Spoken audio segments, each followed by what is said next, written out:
Bonsoir à toutes et à tous, où que vous vous trouviez. Aujourd'hui, pour ce nouveau webinaire, nous accueillons Cécile Le Burton, connectée depuis la Belgique et plus précisément de Bruxelles.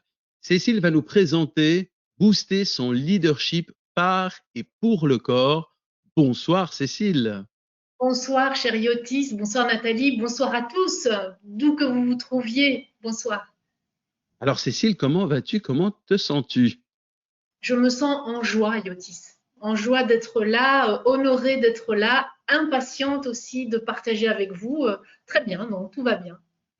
Merci Cécile. Alors Cécile Le Burton, actrice est ton métier de cœur et cela colore ta posture d'exécutif coach PCC.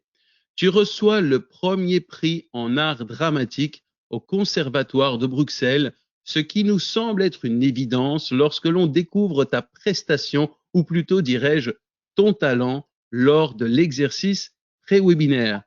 Formé à la théâtrothérapie à l'hôpital psychiatrique Bruckmann à Bruxelles, tu te formes également au coaching chez Coaching Ways et deviens coach PCC.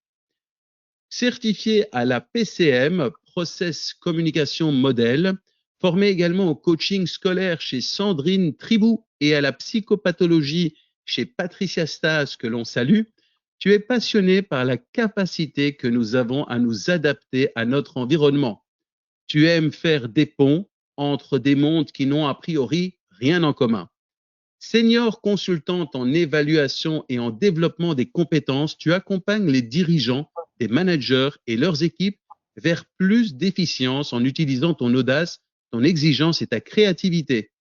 Cécile, tu puises ton inspiration autant dans les ouvrages de coaching que chez les auteurs de théâtre. Tu pratiques du yoga quotidiennement. Pour toi, garder ton corps agile et expressif est un incontournable. Alors Cécile, avant de te poser ma première question habituelle, je suis très curieux de connaître les ouvrages qui t'ont le plus inspiré.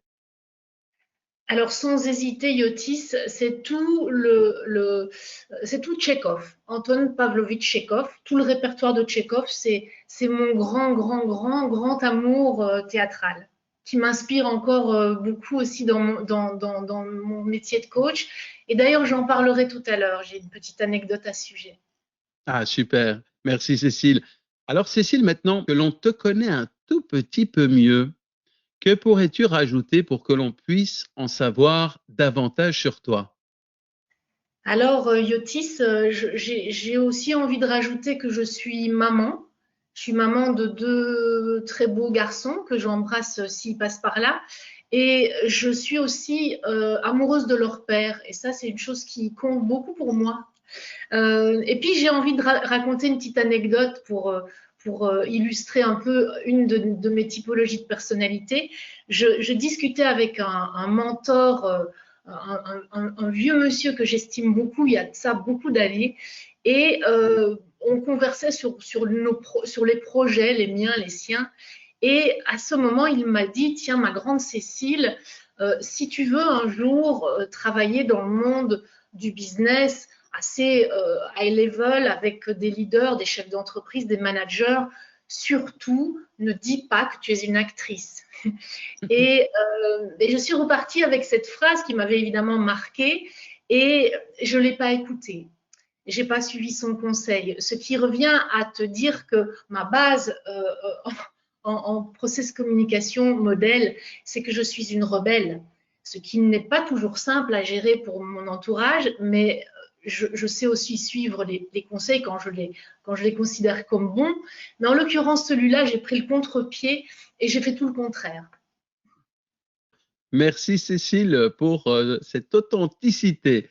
Alors, tu vas nous parler de booster son leadership par et pour le corps. Qu'est-ce qui t'a poussé à nous présenter ce webinaire plutôt qu'un autre?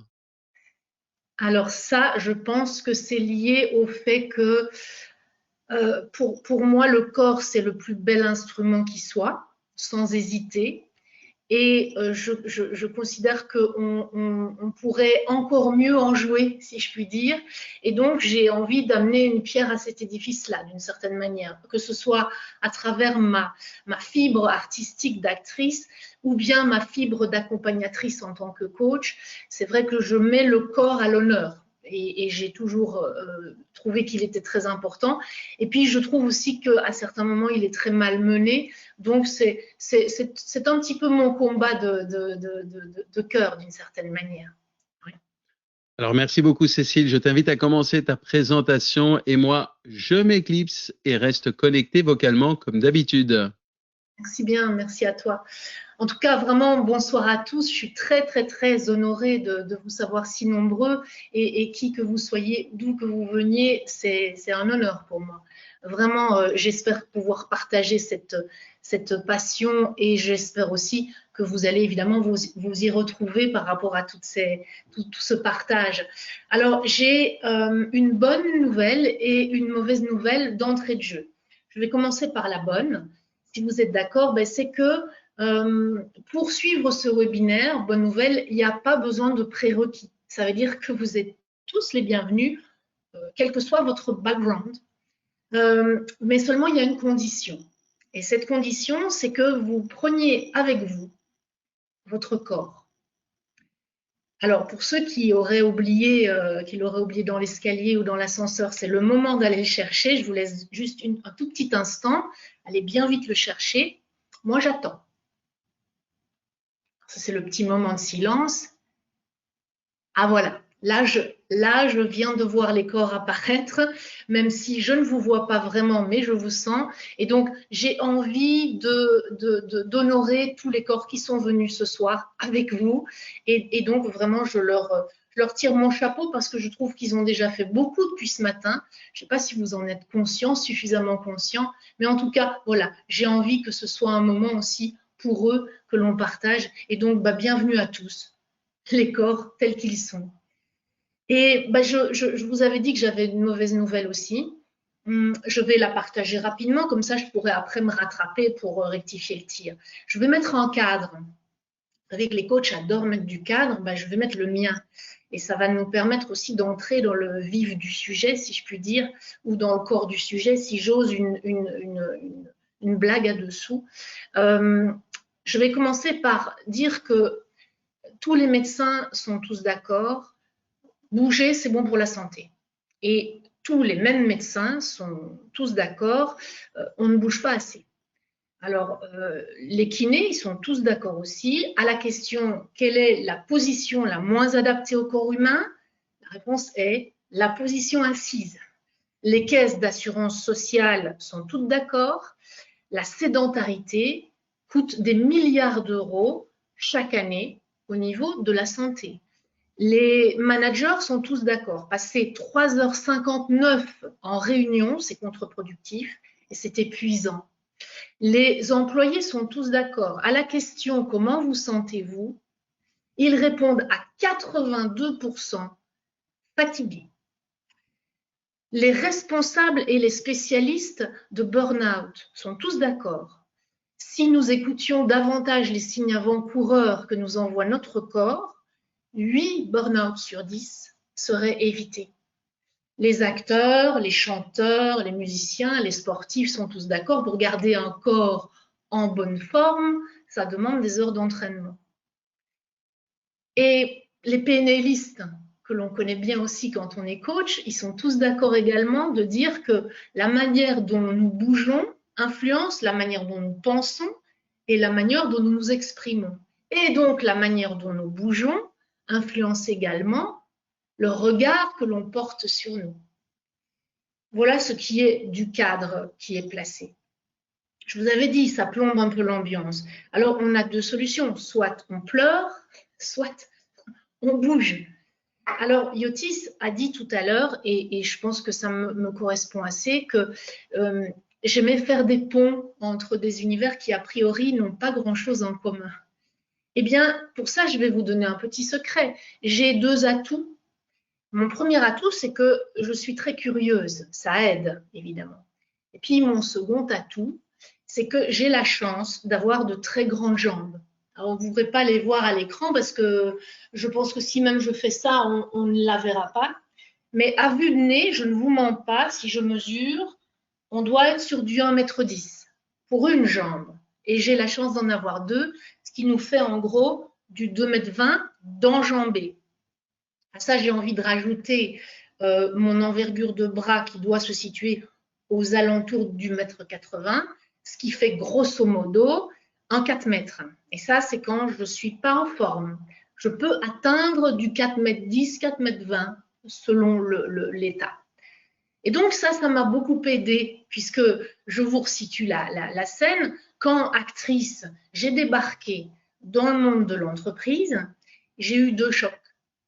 Le premier choc, c'est que j'ai été extrêmement impressionnée, vraiment, par l'intelligence des cerveaux. Je me suis dit, waouh, comment ces hommes et ces femmes sont capables de générer autant d'idées, de trouver autant de solutions, de planifier, de négocier, d'anticiper, de gérer les crises. J'ai été bluffée. Je sentais à certains moments et je voyais à certains moments de la fumée qui sortait des oreilles, du nez. C'était très impressionnant pour moi. Mais mon deuxième choc, il a été que lorsque j'observais l'entièreté du corps de ces hommes et de ces femmes, eh bien, je voyais un mismatch. Je voyais comme si le cerveau, certes très exposé et très fort, eh bien, il était porté sur un corps qui, à certains moments, même assez souvent, était très peu investi, comme s'il avait été laissé pour compte, comme s'il était en attente d'eux. Et ça m'a posé question. J'étais même surprise de voir à certains moments des corps meurtris, des corps comme on dirait abandonnés. Et c'est vrai qu'au-delà des questions, vous vous souvenez sans doute d'un slogan, je ne sais pas si ça passe encore, mais qui dit avant l'été, là, n'abandonnez pas vos chiens en partant en vacances. Eh bien, moi, j'ai envie de partager ceci, qui est plus d'intérêt public. N'abandonnez plus votre corps en rentrant de vos vacances. Et ça, c'est un message de la Société protectrice des corps en détresse, comme vous voyez ici, dont je suis la présidente. Et vous, d'ailleurs, vous pouvez faire vos dons à partir de maintenant. Trêve de plaisanterie, hein. Bien sûr, je vais redevenir un tout petit peu sérieuse. Et pour détendre de nouveau l'atmosphère, je voudrais partager quelques photos que j'ai choisies, évidemment, avec soin. Et elles ont un point commun, ces photos. Ce sont toutes des photos de leaders. Et des leaders en mouvement, des leaders en action, on va dire. Je ne vais pas les commenter, ces photos, j'ai envie que vous en profitiez. Et puis, j'ai envie que vous vous concentriez sur ce que leur corps dégage à ces leaders. Il y en a certains, vous allez les reconnaître sans doute. Ben, je vous laisse et je lance ces photos si elles veulent bien apparaître sur l'écran.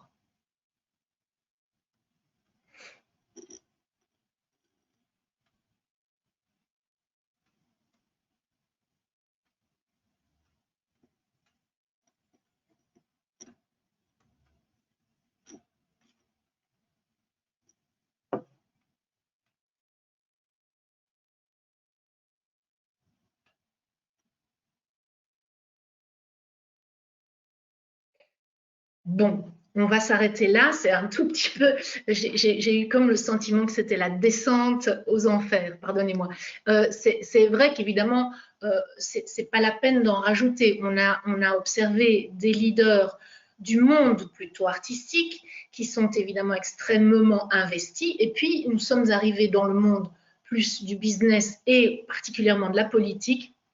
Et je laisse ici notre Premier ministre en plein écran.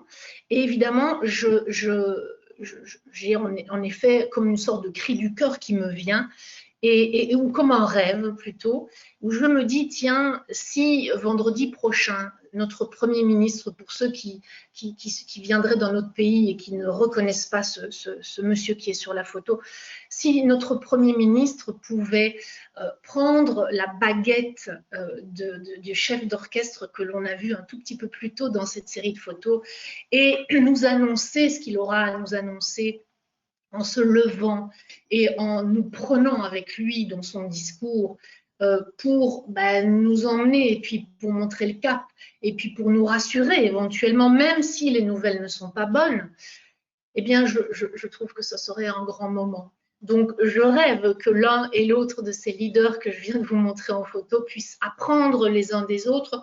Je ne sais pas si ce rêve est réaliste. Et c'est vrai qu'il vaut mieux que je retombe un petit peu sur Terre parce que sinon, je risque de perdre le fil de ma présentation. On va laisser ce Premier ministre se reconcentrer et je reprends le cours de ma présentation. Donc, on avait dit, soit on pleure, soit on bouge. OK. Par rapport à la notion du mouvement, vous allez me dire, il y a le sport qui a été inventé pour ça. C'est-à-dire que ça, c'est évidemment une bonne manière, en effet, de sortir ce qui doit sortir en termes d'énergie, de muscler ce qui doit être musclé, etc. Et dans les entreprises, en effet, il y a de belles initiatives en la matière. C'est vrai que je l'ai observé, moi, dans certaines grosses boîtes, il y a des choses qui se mettent en place. Il y a même des salles de sport très bien organisées. Je ne suis pas coach sportif, mais c'est vrai que lorsqu'on observe cette demi-heure ou cette heure volée de notre temps qu'on essaie de caser à tout prix dans nos journées très très pleines, manifestement, ça n'a pas l'air de suffire pour faire baisser la tendance des vilains chiffres que je vous ai annoncés tout à l'heure. Et donc, évidemment, ça pose la question. Et disons d'une certaine manière, mon projet, si vous voulez, il est un petit peu né de ça. C'est-à-dire booster son leadership par et pour le corps, c'était quelque part une sorte de réponse, si je puis dire, à essayer de réexplorer plus souvent des moments où on arrive à mettre de l'expressivité dans nos idées par le mouvement, c'est-à-dire essayer de trouver plus souvent des prétextes à en effet se mettre en mouvement sans pour autant être obligé de mettre le maillot de jogging, bien que je n'ai aucun problème avec les maillots de jogging, hein, mais que ça soit plus intégratif dans nos vies actives en tout cas.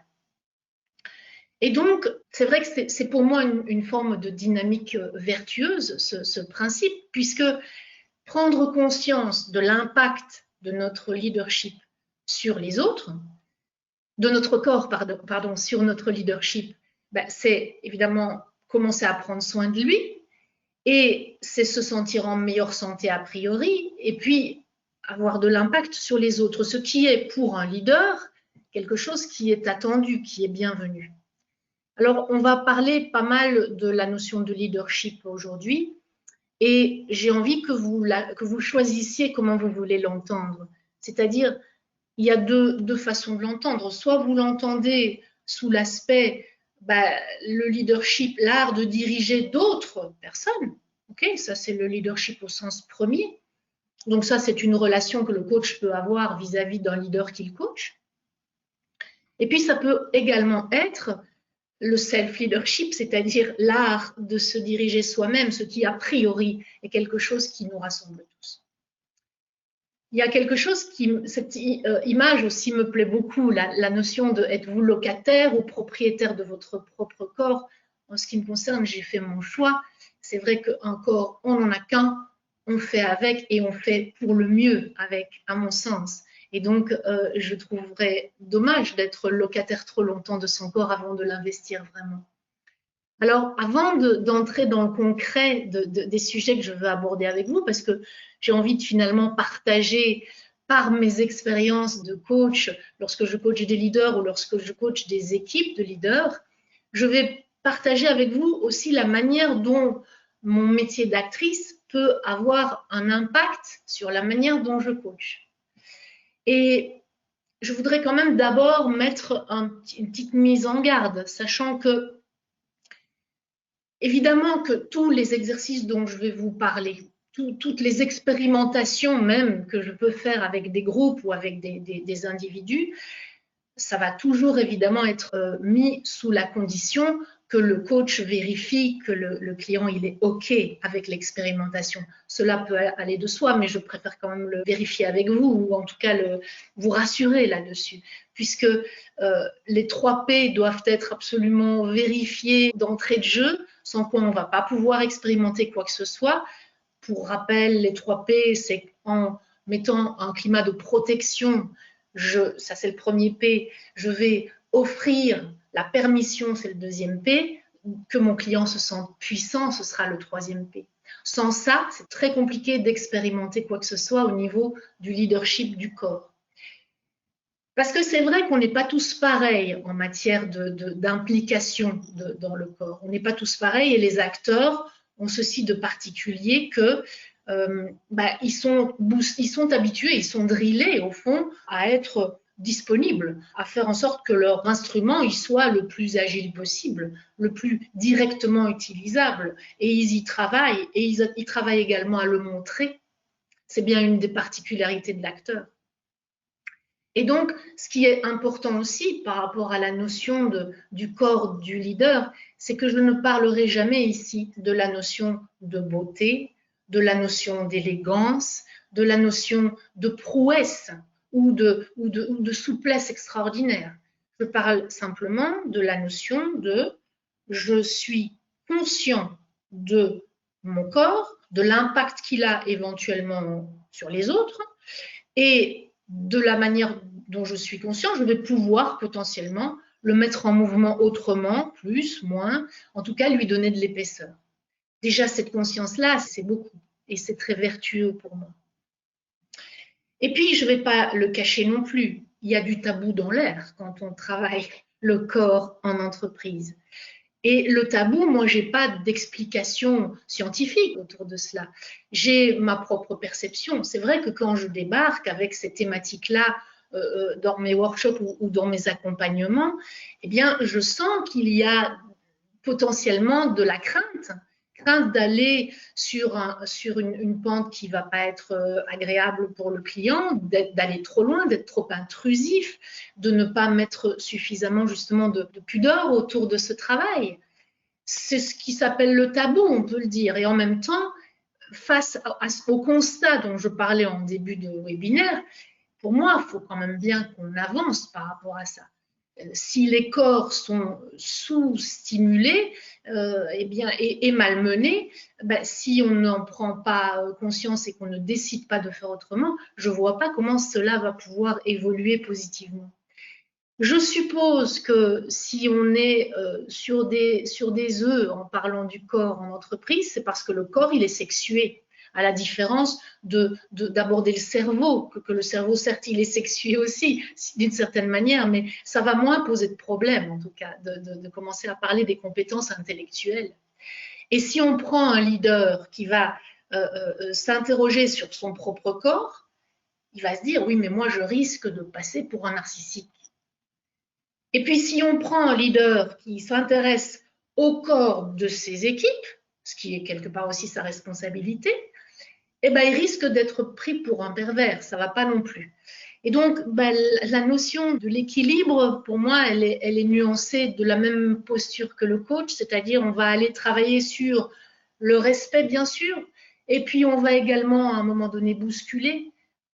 On va être toujours sur cet équilibre des deux entre je respecte bien sûr et si tu es venu vers moi pour travailler sur ce sujet, il va falloir y aller à un moment. Ça, c'était pour la notion de tabou. Alors, je voudrais aborder la première thématique que je vous partage et mon fil rouge, ça va être de partager avec vous des compétences. Et à chaque fois que j'aborde une compétence, je vais m'interroger, tiens, dans quelle mesure mon corps va pouvoir venir en soutien à cette compétence-là. Je vais commencer par la compétence l'agilité. Alors l'agilité, elle est très à la mode dans le monde de l'entreprise et dans le monde du leadership.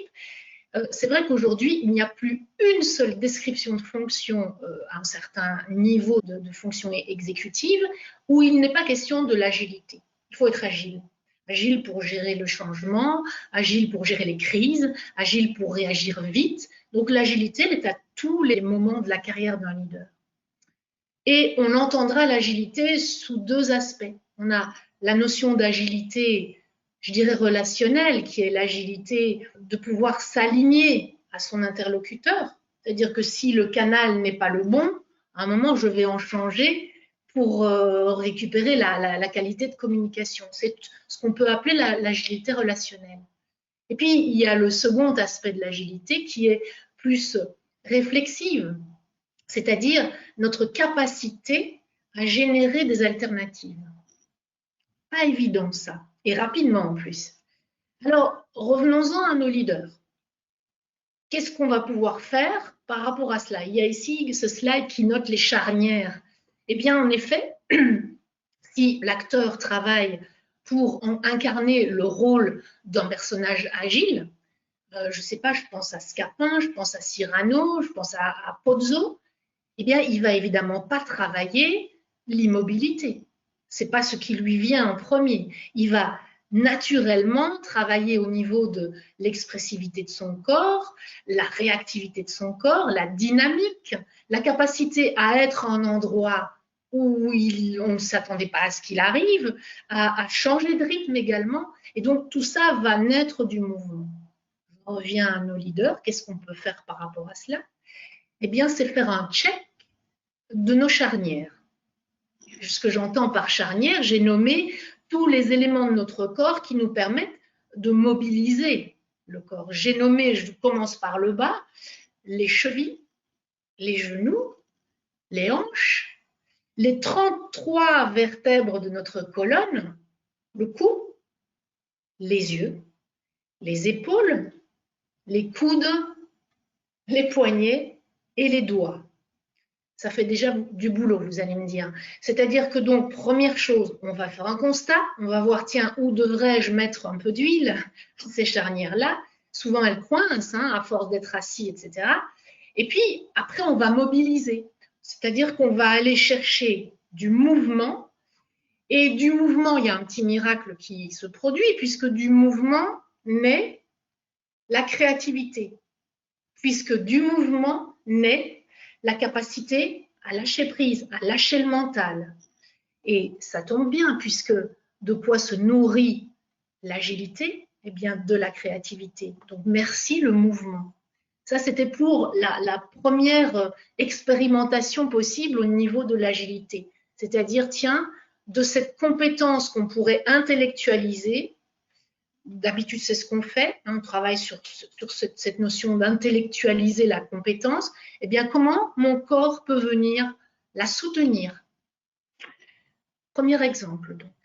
Il est peut-être temps, je me dis, parce que ça fait un moment que je parle là toute seule, de vérifier, cher Yotis, s'il y aurait des questions ou des remarques. À ce moment-là, je peux évidemment interagir. C'est peut-être le moment, qu'en penses-tu? Nous avons Isabelle qui demande pour les personnes vivant avec un ou plusieurs handicaps, comment cela se passe-t-il?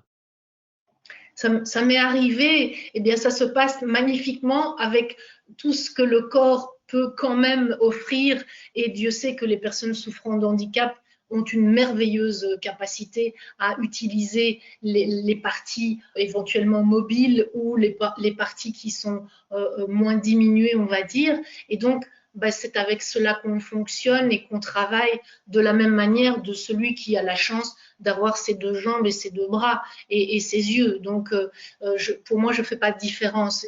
Tout comme je disais qu'il n'y a pas de beauté là-dedans, il n'y a pas de canon de beauté dans la notion de la corporalité. On a le corps qu'on a, avec ses maladresses de corps complet, et puis avec les maladresses d'un corps qui ne l'est pas tout à fait. Je ne vois pas de différence. En tout cas, moi, je n'en fais pas. Alors la dernière question de la part de Bernard. Quel exemple précis sur la relation entre l'agilité et le corps dans une situation de leadership pourriez-vous donner? Eh bien, je prends par exemple la notion d'être capable de générer des alternatives. C'est vrai que générer des alternatives, c'est compliqué quand on reste bloqué dans une position immobile. Je prends l'exemple d'être face à son écran d'ordinateur, ce qui nous arrive quand même souvent, et de se dire, tiens, là, il me faut trouver un plan B par rapport à cette problématique que je vis. Eh bien, on s'aperçoit que lorsqu'on se met en mouvement, et il y aura un autre exemple par la suite qui le précise, lorsqu'on se met en mouvement, eh bien, il y a un phénomène assez magnifique et miraculeux qui se passe, c'est que, étant donné qu'on apaise toute la partie mentale qui nous stresse et qui nous bloque sur non d'une pipe, je n'arrive pas à gérer ce problème, eh bien, dès lors qu'on lâche cela, eh bien, on libère la créativité qui nous apporte des alternatives. Et donc, en bougeant, il y a une créativité qui naît. Les PNListes aussi sont assez spécialisés là-dedans. C'est magnifique, je vous invite à le faire. Plutôt que de rester bloqué, bougez et l'alternative naîtra. Je te laisse continuer, Cécile. Il y a énormément de questions, mais on Et les oui, prendra peut-être tout à l'heure. sinon je risque de perdre mon fil. Merci, merci à tous vos commentaires, hein. C'est magnifique. Et puis déjà, ça veut dire que vous êtes là et ça, ça me permet de me sentir moins seule face à mon écran en l'occurrence. Donc, waouh, c'est vraiment, vraiment chouette. Et ça me permet également de vous remercier, je ne l'ai pas fait tout à l'heure, tous ceux et celles qui m'ont mis des commentaires après la vidéo de pré-webinaire. C'était très, très, très beau de vous lire et j'en ai tenu compte d'ailleurs dans la préparation de ce webinaire. Merci beaucoup encore. Je vais continuer avec une deuxième compétence, si vous êtes d'accord avec cette idée. C'est donc toujours le fil rouge. Et c'est la notion de comment se préparer à une négociation difficile. Ben ça, négociation difficile, ou bien parler en public devant un public que l'on redoute, ou bien sur un sujet sur lequel on n'est pas très à l'aise, où on se dit « Ouh là là, je risque de me prendre quelques claques ». Eh bien, si on revient à la notion de la préparation de l'acteur lorsqu'il va entrer en scène, eh bien, l'acteur ne va jamais, avant d'entrer en scène, se retrouver à ouvrir son PC pour vérifier ses slides. Il ne va pas passer des coups de fil. Il ne va pas se mettre à gamberger comme ça, immobile. Très naturellement, le chanteur, le danseur, le musicien fera aussi. Il va se mettre en mouvement, il va créer son rituel, il va s'échauffer, il va chauffer son instrument. C'est tout naturel pour un acteur. Pour l'entreprise, on perçoit que la montée de stress possible pour certains qui sont très mal à l'aise, par exemple à prendre la parole en public ou à négocier, eh bien cette montée de stress peut être extrêmement polluante. Et on fait une différence au niveau des acteurs entre le stress et le trac. Je vais y revenir. Parce que pour travailler sur une préparation à une négociation difficile, on peut évidemment travailler la pleine conscience. Ça, Laurence en a magnifiquement parlé lors de son webinaire, le précédent. Évidemment, c'est une déesse en la matière, donc je ne pourrais certainement pas vous en dire davantage que ce qu'elle n'a fait. Disons, moi, je prends le contre-pied de cette notion de la pleine conscience pour plutôt travailler à secouer l'énergie, c'est-à-dire en secouant l'énergie justement, c'est-à-dire on va faire en sorte que le mauvais stress puisse s'évacuer, sachant que le mauvais stress est une pollution du cerveau et que le trac, parce que lui, le trac, on va plutôt le motiver à venir nous accueillir et nous entraîner. Le trac, lui, est plutôt une dopamine pour le corps. Et donc, ça demande un peu d'entraînement de pouvoir nuancer les deux. Mais lorsque l'on est envahi par le stress, on peut penser, tiens, c'est plutôt mon cerveau qui est atteint dans ce cas-là, alors que le trac, lui, j'ai plutôt envie d'en profiter puisqu'il va m'aider à la performance. J'avais d'ailleurs une actrice, une amie actrice qui était une actrice assez âgée, elle vit toujours d'ailleurs, qui me disait en répétition un jour, moi quand je n'ai pas le trac, je m'inquiète. Et je trouve que c'est une très belle image parce que ça sous-entend que le trac n'est pas un ennemi. Le stress, oui, par contre. Et il ne part pas du même endroit. En nous secouant, eh bien, on arrive finalement à libérer cette mauvaise énergie et à capitaliser sur la bonne. En chauffant l'entièreté de notre instrument, au moment où la performance va démarrer, on sera prêt. On peut évidemment se créer un rituel très, je dirais, prudent, très timide, très réservé, qui sera comme une petite danse où on va quelque part stimuler toutes les parties de notre corps, mais très discrètement. Là, par exemple, je suis en train d'en faire une toute petite, quasi imperceptible. Bon, ça se sent probablement pas beaucoup à l'écran, pardonnez-moi. Et donc ça, c'est facile à faire quand on est déjà installé dans une salle et qu'on sait qu'on va bientôt passer sur le podium. Et puis évidemment, si affinité, on peut travailler à des rituels beaucoup plus engageants pour le corps. Et ça, les acteurs, ils s'inventent chacun leur rituel, plus ou moins impressionnant et engageant. Et il y a l'image qui me vient du haka. Pour ceux qui voient bien ce que ça veut dire, ben, voilà une image, tout de suite on pense aux joueurs de rugby, mais au fond, le haka est né de Nouvelle-Zélande comme étant un rituel justement qui prépare à la prestation. Évidemment, c'est pour montrer quelle est notre détermination devant, en l'occurrence, l'ennemi, mais pas que. On a également la notion de souhaiter la bienvenue à la personne qu'on a en face de soi. Aussi étrange que cela puisse paraître quand on voit ces personnes, ces hommes à l'écran, et ces femmes d'ailleurs, il y en a une derrière, c'est assez impressionnant. Donc, on peut se dire, tiens, s'il me souhaite la bienvenue, j'ai juste envie de me tenir à carreau. Néanmoins, c'est comme ça que ce rituel est né.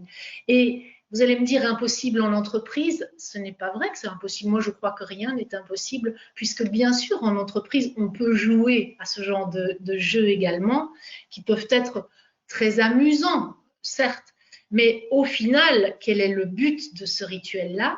C'est l'ancrage dans les jambes. Je ne sais pas si vous avez vu les jambes de nos cocos là. Eh bien, s'il y a bien des jambes ancrées, ce sont bien ces jambes-là. Alors, je ne peux pas juger des jambes de ces personnes qu'on voit à l'écran ici, mais le travail du rituel corporel qui nous permet donc d'évacuer la mauvaise énergie et le mauvais stress va partir des jambes. On en reparlera parce que c'est un élément qui est fondamental dans la posture. D'ailleurs, on a en face de nous, là, le jeune homme à l'avant, qui je trouve très, très engagé. Vous avez vu son plexus, il est particulièrement fort déjà et j'ai l'impression qu'il n'en était pas à son premier haka. Voilà pour la partie, donc, travail sur la préparation à une performance que l'on peut imaginer comme difficile. Il est temps maintenant, Yotis, de passer au sondage. Je l'ai déjà lancé. Ai-je fait trop tôt? Je n'en sais rien, mais c'est toi qui vas me guider maintenant pour lancer un petit peu le sondage et l'avis de nos synergiens. Et voilà, le premier sondage est lancé. J'ai conscience de l'impact de mon corps sur mon leadership. Première possibilité, mon corps fidèle instrument.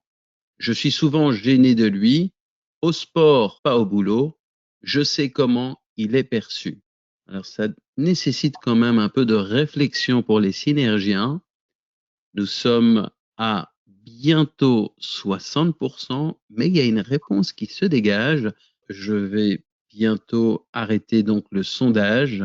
Nous sommes bientôt à 80%. Voici les résultats. Donc, avec 57%, mon corps fidèle instrument, 18%, je suis souvent gêné de lui, 14%, je sais comment il est perçu, 12%, au sport, pas au boulot. Ok, merci, merci à tous pour ces réponses. Déjà impressionné par la tendance d'être déjà conscient que votre corps est votre fidèle instrument. Donc ça, c'est plutôt magnifique. Je pense que c'est lié également probablement au travail que le coach fait dans tout son accompagnement et dans toutes ses formations en coaching, en perception de soi, en perception de l'autre. Ça sous-entend en général quand même une écoute particulière et donc je m'en réjouis. Après, c'est vrai qu'il y a quand même encore les tendances de dire tiens, c'est plutôt quand je suis en mode sport que là, je suis conscient de l'état de mon corps. Il y en avait quand même encore pas mal qui ont voté sur cette réponse C. J'espère qu'à la fin de ce webinaire, il y aura une envie d'aller plus loin pour voilà, réinvestir le corps à d'autres moments que les moments où on est sur un tapis de gym ou bien sur un terrain de football. Je vais, si vous le voulez bien, avant de passer à la compétence prochaine, je voudrais faire une petite parenthèse philosophique parce que j'ai souvent cette réflexion qui me vient lorsque je travaille avec mes leaders ou lors de mes workshops sur cette matière, le corps. Eh bien, c'est la notion de l'authenticité. Et c'est une notion aussi qui compte beaucoup aujourd'hui, qui est à la mode, c'est vrai, on en parle pas mal. Quid de la vulnérabilité du leader, quid de son authenticité. Et la question qui m'arrive, c'est souvent, tiens, mais vous, en tant qu'acteur, lorsque vous créez un personnage, vous n'êtes pas le personnage, donc vous jouez un rôle. Mais nous, en tant que leader, quid de cette notion de est-ce que je joue un rôle que je ne suis pas vraiment, ou bien est-ce que je suis authentique, c'est-à-dire tel que je suis. Alors, il va de soi que mon intention à travers cette thématique n'est jamais de travailler sur emmener quelqu'un sur un terrain où il perdrait son identité et encore moins ses valeurs. Donc, il va de soi que le travail n'est pas là du tout. Et si je prends un exemple, mettons que je joue le rôle, je dois jouer le rôle d'Elena Andreevna. D'ailleurs, on va faire un petit quiz, tiens, pour savoir si tout le monde est au taquet. Si je vous dis Elena Andreevna, vous pensez quel auteur de théâtre ou quelle pièce, même si vous êtes très fort, mais ne regardez pas sur Wikipédia, évidemment. Celui qui met la réponse, Yotis, tu me la donnes et je lui offre un cadeau à la fin du webinaire. Nous avons des noms qui sortent. Alors, il y en a plusieurs qui sont identiques, mais je vais quand même prendre la première personne qui a donné cette réponse-là, c'est Tchekhov. Oui, bravo. Eh bien, tu me prends le nom de cette personne et je lui enverrai un cadeau. Chapeau pour le Tchekhov. C'est vrai, je vous avais donné un indice au début du webinaire. Je suis une grande fan de Pavlovitch Tchekhov.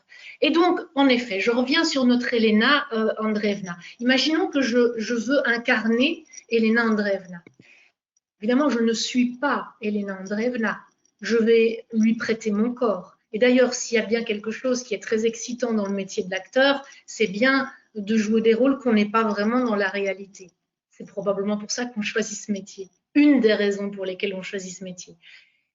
Mais je ne vais pas être tout à fait Elena Andreevna, mais en même temps, je vais aller chercher chez moi la partie de ma fragilité, la partie de mes questions existentielles, la partie de ma relation avec les déceptions amoureuses, le sens de la vie.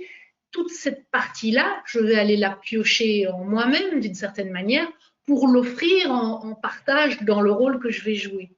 Et donc, d'une certaine manière, en prêtant mon corps, je prête aussi un petit bout de moi à ce personnage. Et donc, pour revenir à nos leaders qui se posent la question de l'authenticité, finalement, être un leader, n'est-ce pas, d'une certaine manière, jouer un rôle qui va évoluer au fil du temps, avec le regard de nos collaborateurs quand on est un leader, ou avec le regard de nos clients, avec le regard de nos dirigeants. Et c'est quelque chose qui va parfois grandir, parfois changer, se transformer, on peut l'espérer d'ailleurs.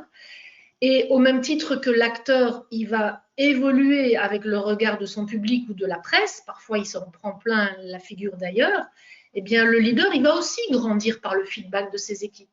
Donc, je fais du lien finalement avec la notion d'être un leader et n'est-ce pas également incarner une forme de personnage que l'on doit être en rajoutant des couches, mais ne pas perdre bien sûr son authenticité, ça il n'en est jamais question, évidemment. Ça, c'est la fin de la parenthèse philosophique, si je puis dire. Je vais encore passer, si vous le voulez bien, une autre notion, une autre compétence. C'est la notion de l'assertivité. Alors, l'assertivité, on en parle beaucoup également, cette capacité à être dans une relation ni hérisson ni paillasson, comme on dit souvent, pour avoir une image qui parle. Pour moi, c'est un cocktail de 3 forces. C'est la notion de la clarté, c'est la notion de l'honnêteté et c'est la notion du respect. Comment de nouveau on va pouvoir travailler à ramener du corps dans cette compétence-là? Pour la clarté, eh bien, je vais travailler avec mes leaders sur la notion de l'ancrage. C'est-à-dire que l'ancrage va nous amener de la force et va nous amener quelque chose comme une belle limpidité dans la voix, car la voix, on le sait bien, hein, ce n'est pas seulement un tuyau avec quelque chose qui part dans la gorge, mais ça vient de bien plus bas, ça n'est pas non plus quelque chose qui part du ventre, mais ça part bien des pieds. Ce qui veut dire que pour aller travailler notre clarté de langage, on va travailler la voix, et la voix claire va nous amener également de la concision dans le discours et de l'impact. Donc la clarté, on la travaille dans l'ancrage. Vous vous souvenez tout à l'heure les cuisses de nos joueurs de rugby là, eh bien ça c'est évidemment un beau rêve, mais il y a quelque chose à aller travailler là-dedans. La notion d'honnêteté, c'est quelque chose que je vais proposer à travailler dans la largeur, c'est-à-dire plutôt, vous vous souvenez de l'envergure dont je parlais tout à l'heure en début du webinaire, où je vous disais que je peux faire un 4 mètres d'envergure quand je suis en petite forme. Eh bien, l'honnêteté qui sous-entend, je suis capable de dire les choses quand ça va bien et de dire les choses quand ça va pas bien, je vais le travailler sur, tiens, imagine que tu ne fais pas 60 ou 70 cm de largeur d'épaule, mais imagine que tu en fais 2 mètres, 2 mètres 20, et que lorsque tu vas entrer par cette porte et prendre la parole, tu seras large, tu seras haut, tu seras épais. Et ce travail de cette perception corporelle va amener évidemment beaucoup de force au niveau de l'honnêteté. Au niveau du respect maintenant, eh bien, le respect peut s'entendre également sur la notion de l'empathie, c'est-à-dire cette capacité à se mettre à la place des autres.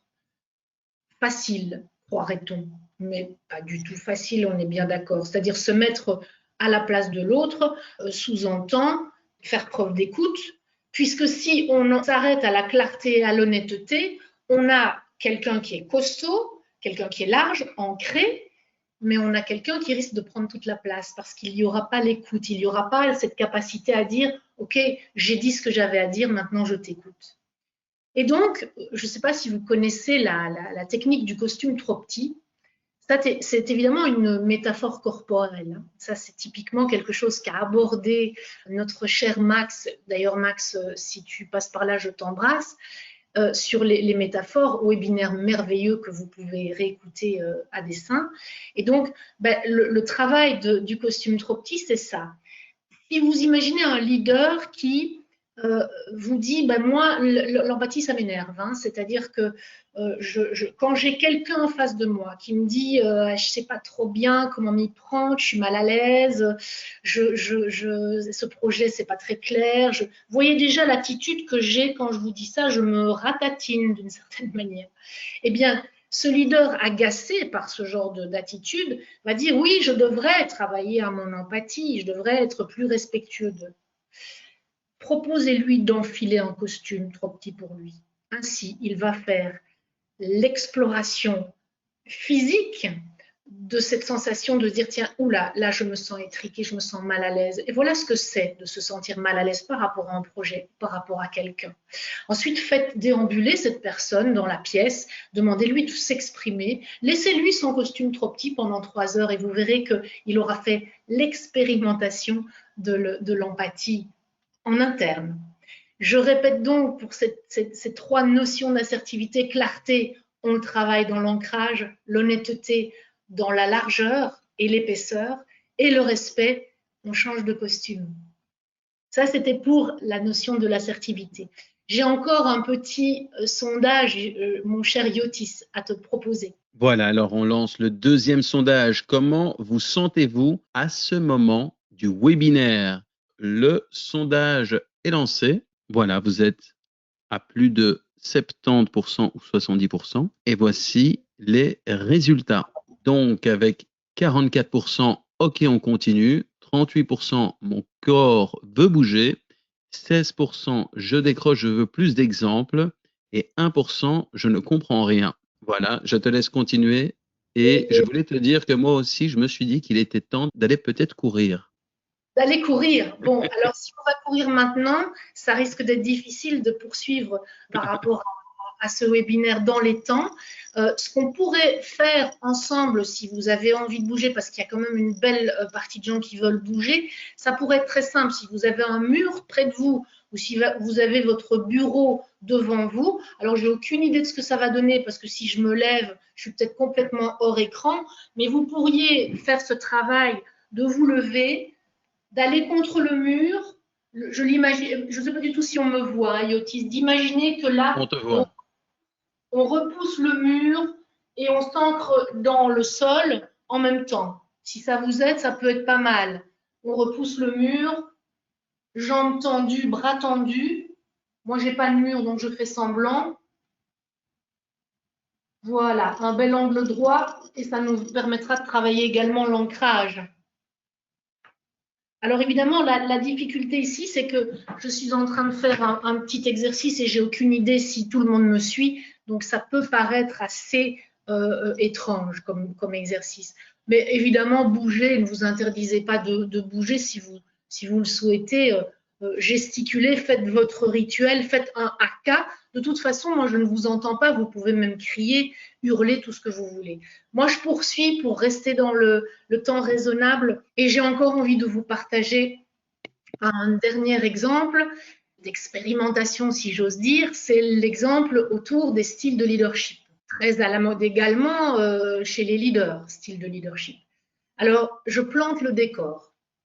Imaginons que j'ai un leader qui vient de recevoir l'évaluation de son 360 degrés.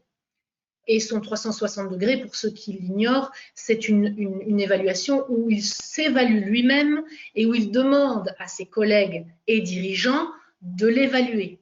Et puis on fait une petite soupe autour de ça et on voit ce que ça dégage comme tendance. Et c'était autour de ces styles de leadership préférentiels, c'est-à-dire quels sont ceux qui sortent dominants et quels sont ceux qui sont endormis, si je puis dire, et qui gagneraient à réveiller. Et donc, les résultats chez mon leader étaient qu'il y avait deux styles qui sortaient très, très, très fort du lot. Je résume pour faire vite par rapport à un modèle, j'en prends un au hasard, qui possède 6 styles de leadership. J'ai nommé le style directif, style de leadership directif qui donne clarté et cadre. J'ai nommé le style de leadership participatif, le champion d'intelligence collective. Le style de leadership expert qui montre comment faire. Le style de leadership manager coach, je n'ai pas besoin de le souligner, qui permet de grandir, qui aide à grandir, qui accompagne. Le style de leadership visionnaire qui donne le cap. Et il m'en reste un, c'est le style de leadership convivial, le bon copain. Ok, et donc mon leader, là, il se retrouve avec un résultat de 2 styles très dominants, l'expert et le directif. Et il y a 2 styles dont l'équipe souhaiterait qu'ils soient développés, c'est le visionnaire et le participatif. Et donc, on se retrouve 15 jours après cette découverte des résultats autour d'un workshop avec l'équipe et le leader. Et l'objectif de ce workshop était de travailler sur la vision de l'équipe. C'est-à-dire, tiens, où en est l'équipe et où a-t-elle envie d'aller là, maintenant. Et donc, nous constatons, là, en faisant une petite inclusion, que l'équipe est le nez dans le guidon, que l'équipe est très chargée, très surchargée, que les gens sont concentrés, il n'y a pas de conflit, mais on est un petit peu en mode, là, je fais le gros dos. Vous voyez un peu l'image du gros dos. Là, je perçois et je fais d'ailleurs miroir avec eux en disant, tiens, je vous sens en mode gros dos. On garde cette image-là pour tout à l'heure. Et donc, je leur ai proposé de travailler sur la notion de vision autrement, parce que mon leader avait déjà préparé ses slides qu'il voulait projeter pour dire, voilà ma vision. Donc, pas très dynamique et pas très participatif. Mais étant donné qu'il m'avait engagé pour l'accompagner, il savait quand même bien qu'on allait explorer d'autres choses. Je lui ai proposé une expérience en 2 temps. Premier temps, il a été question de demander à tous les collaborateurs de se bander les yeux. Et le leader et moi-même, on observait l'exercice. Et puis, j'ai proposé aux collaborateurs de se rendre rapidement à la fenêtre. Et l'expérience a montré que certains ont été à la fenêtre presque sans embûche, et puis d'autres se sont pris les pieds dans un cartable, dans une poubelle, d'autres se sont retrouvés devant une armoire, d'autres devant une porte, et pas du tout à la fenêtre. Lorsqu'on a débriefé sur l'exercice, on en est évidemment arrivé à la fameuse métaphore de conduire sans visibilité, de ne pas pouvoir anticiper les obstacles avec les frustrations que ça amène. Le deuxième temps de l'exercice, on est revenu s'asseoir, le deuxième temps de l'exercice, c'était autour du leader de s'y coller. Mais cette fois, il n'avait pas les yeux bandés. Et je lui ai demandé d'aller à la fenêtre, lui, et d'être conscient de la manière dont il allait se rendre à la fenêtre. Et également d'être conscient du dos qu'il allait nous montrer, puisqu'à un moment donné, nous allions voir son dos, forcément. Et donc, j'ai proposé, puisqu'il a dû y avoir plusieurs phases pour cette perception-là, que petit à petit, le dos, gros dos que je vous avais partagé tout à l'heure, puisse s'ouvrir, puisse devenir plus puissant, plus disponible, également plus détendu. De manière à ce qu'à un moment, ce dos donne envie aux collaborateurs de le rejoindre. Et donc, c'est ce qu'ils ont fait. Les collaborateurs, à un moment, l'ont rejoint et ont également été regardés par la fenêtre. Et à ce moment-là, on a travaillé sur la notion de métaphore, sachant que pour booster un style de leadership visionnaire, on gagne à inventer des métaphores. Sauf que mon leader me dit « Ah mais moi, je n'ai pas d'imagination. » Et d'ailleurs, quand je lance une métaphore, ça fait toujours un flop. Bon. Alors ça, évidemment, c'est ce qu'on appelle les croyances limitantes. Et comme on voulait travailler également la notion de style participatif, j'ai dit chacun de vous, collaborateurs, vous allez partager ce que vous voyez à travers cette fenêtre. Leader compris. Et ainsi, nous avons récolté des éléments métaphoriques qui ont permis de construire la vision. Je prends par exemple le cas de quelqu'un qui dit « Tiens, ce nuage me fait penser à ». Ou quelqu'un qui me dit « Tiens, le feu vient de passer au rouge et il y a quelqu'un qui a pilé net. Tiens, il y a un groupe de gens qui viennent de se précipiter pour attraper quelque chose, un tram, un bus. » Et puis, d'autres me disent « Ah, j'ai vu un oiseau qui ouvrait le bec pour attraper un insecte. » Tous des éléments potentiellement métaphoriques qui pouvaient nous nourrir autour de quelle est la perception de l'équipe, comment se sent-elle, où a-t-elle envie d'aller, et quid des dangers qu'elle pourrait anticiper. Et ensuite, il se fait que ce workshop, on l'a passé quasi le nez à la fenêtre, ce qui a été un moment assez inoubliable, je peux le dire. Ils s'en souviennent encore, et ça a été assez révélateur également, parce qu'il s'est passé de belles choses et de belles prises de conscience. Et pour en revenir à mon leader, lorsque je le croise aujourd'hui, il me dit qu'il s'en souvient toujours de cet exercice et que lorsqu'il bloque sur un problème aujourd'hui, eh bien, il repense à cette image et il se dit « Tiens, là, il est temps que j'aille voir à travers la fenêtre. Et si je ne trouve pas une fenêtre qui me donne une bonne vue, eh bien, j'en trouve une autre, quitte à quitter le bâtiment pour aller prendre un peu l'air. » Et ainsi, eh bien, il a mis du mouvement dans son style de leadership visionnaire.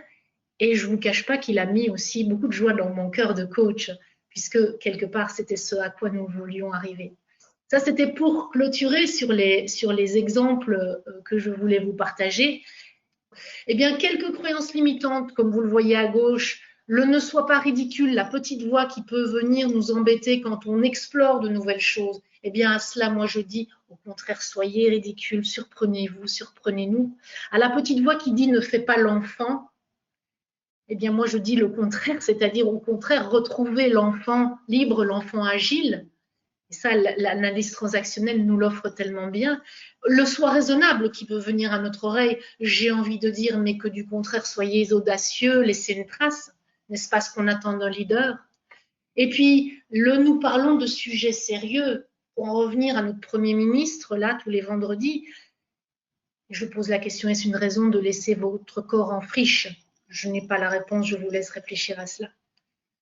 Et si vous le voulez, encore ce dernier sondage avec quoi on repart, et puis on passe à la bibliographie, et j'en ai terminé, cher Yotis. Et voilà, le sondage est lancé. Avec quoi repartez-vous? Prêt à réveiller mon corps d'acteur? Un goût de trop peu? J'ai des doutes, des peurs, cela m'a donné des idées. Et je vous laisse moins de 10 secondes pour clôturer Alors, voici les résultats. Et vous êtes très rapide d'ailleurs pour cette question. Donc, voici les résultats. Donc, 50%, cela m'a donné des idées, 35% prêt à réveiller mon corps d'acteur, 14% un goût de trop peu et 1% j'ai des doutes, des peurs. Ok, chouette. Ça me rassure beaucoup et je vous remercie d'avoir alors joué le jeu et partagé ma curiosité pour tout ça. Une dernière chose, mais vous pourrez le découvrir. Euh, Pardon, je vais trop vite. Vous pourrez le découvrir tout à votre aise. Je vous ai mis ici quelques lectures qui sortent un petit peu de l'ordinaire, on va dire, puisque au départ des 8 compétences nouvelle mouture d'ICF, je vous ai proposé quelques auteurs. Et c'est évidemment lié au théâtre. Je ne vais pas les lire parce que je pense que le temps est imparti. Il y a des petites pépites dans ces lectures-là. Donc cet été, si vous ne savez pas quoi emmener, et si vous vous dites, bah, ça serait pas mal en effet de changer un petit peu des grosses briques de coaching, il y a des belles briques aussi à ce niveau-là qui peuvent être intéressantes et instructives. Un tout grand merci en tout cas pour votre écoute et je laisse maintenant la parole à Yotis pour le bouclage. Un grand merci, Cécile, pour ta présentation très pertinente qui nous donne envie d'être en mouvement. Alors, j'aimerais également remercier Nathalie Blin qui a répondu à toutes vos questions techniques. Nathalie est l'une des ambassadrices de l'ICF Synergie au Québec et également membre de l'ICF Québec. Bonjour Nathalie, comment ça s'est passé? Bonjour, ça s'est très bien passé. Vraiment, les gens ont apprécié beaucoup les exemples, entre autres le dernier exemple sur ton intervention auprès d'un leader. L'exemple aussi de l'exercice du costume trop petit. Donc, ça a été très apprécié. On a quand même quelques questions. Cécile, est-ce qu'on a le temps, Yatis? Allez, en 1 minute si possible. Ben, il y a quelques intervenants qui ont demandé, entre autres, lorsque tu as présenté les différents styles de leadership, tu faisais référence à quel modèle? Korn Ferry. K-O-R-N, Ferry, F-E-2-R-Y. Parfait. Ah, ça a été quand même assez rapide, Yatis, non? Ah, ben ça a été moins d'1 minute, c'est super. Merci Nathalie. Alors, nous espérons que ce webinaire vous donnera envie de réveiller l'acteur qui est en vous et qui vous sera également utile pour vos prochaines séances dynamiques de coaching. Vous avez des questions à poser à Cécile Le Burton, rendez-vous sur LinkedIn. N'hésitez pas à réagir, donnez votre feedback, posez toutes vos questions, ajoutez même notre oratrice dans vos contacts.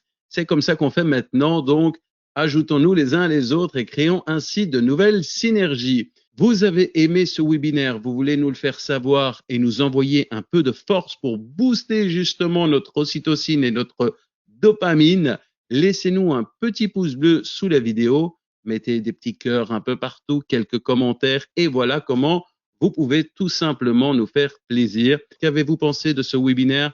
Avez-vous d'autres questions à poser à notre oratrice? Mettez vos commentaires ou vos questions en dessous de cette vidéo.